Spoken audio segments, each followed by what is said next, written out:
An impeachable offense, but it's not a crime. And I'm not trying to credit the argument, but I'm trying to ask you whether you think that by going with these omnibus articles in a way that kind of threw everything in a kind of general sense, whether the Democrats might have made a political mistake and given Republicans a stronger argument, or whether having enumerated 4, 5, 6, 7, 8, the Mueller obstruction charge would have been better off for Republicans, and why? Well, you know, right off for Democrats. I just think you have to be nimble, and it's hard to be nimble when you're hurting that many cats as Speaker of the House.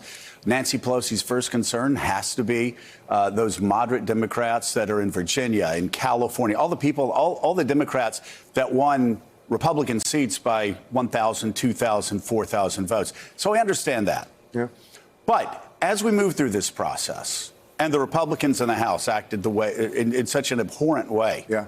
And I mean, it's going to damage them in the long run. They would have been much better off just say, yes, he did it. But guess what? It's not a crime. And here's why. And constitutionally, this is why we shouldn't remove him. That would have been a good argument. They're not doing that. And so now some Republicans are cynically saying, well, you're rushing this. It's just my nature to say, oh, OK, I'm rushing this. You know what we're going to do?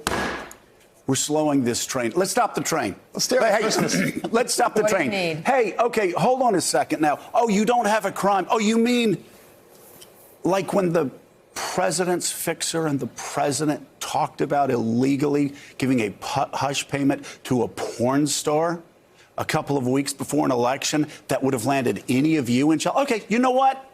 You're right. We're going to. So, hey, you know what we're going to do? We're going to add that, because that is a crime. And this really upsets you that we haven't enumerated a specific crime that would have sent any of us in jail if we had done it in our House races. OK, we're going to add that. Oh, wait a second. You know what? The Russian foreign minister was in the White House again.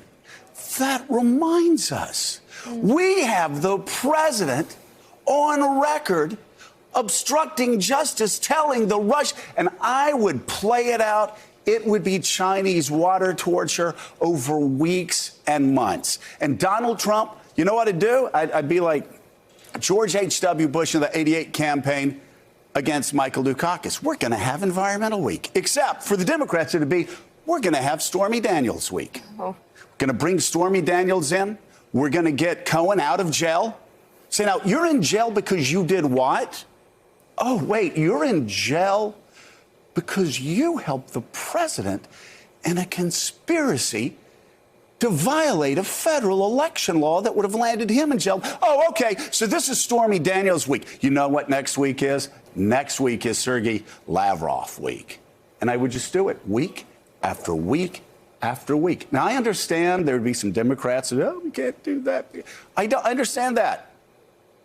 But I'll tell you what, not only would that be best for history, I think politically it would be best. Call the Republicans bluff. You know, if Donald Trump selling out an American ally and selling out American national security is not enough for them, you know, then let's in the immortal words of W.D. Childers from the Redneck Riviera, state senator, let's put the wheat where the goats can eat it. Put it down there where they can eat it. And let's talk. That's the thing that drove me crazy about Bill Clinton's impeachment. We're sitting there. He committed perjury, Monica Lewinsky. But there were so many other things that, you know, that were more troubling than that. But anyway, so, yeah, I would call the Republicans bluff. I would drag this out.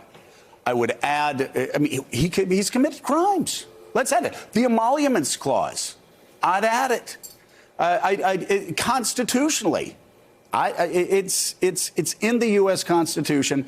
They should add it. I understand they're doing it for brevity, to try to get it through there, keep it as simple as possible. That hasn't worked. The Republicans' bad faith has reached new levels. But, of course, Jim Vandehei, that won't happen because Nancy Pelosi wants to get this done, and she is, I mean, rightly concerned about her moderate Democrats. Thanks for checking out MSNBC on YouTube, and make sure you subscribe to stay up to date on the day's biggest stories. And you can click on any of the videos around us to watch more from Morning Joe and MSNBC. Thanks so much for watching.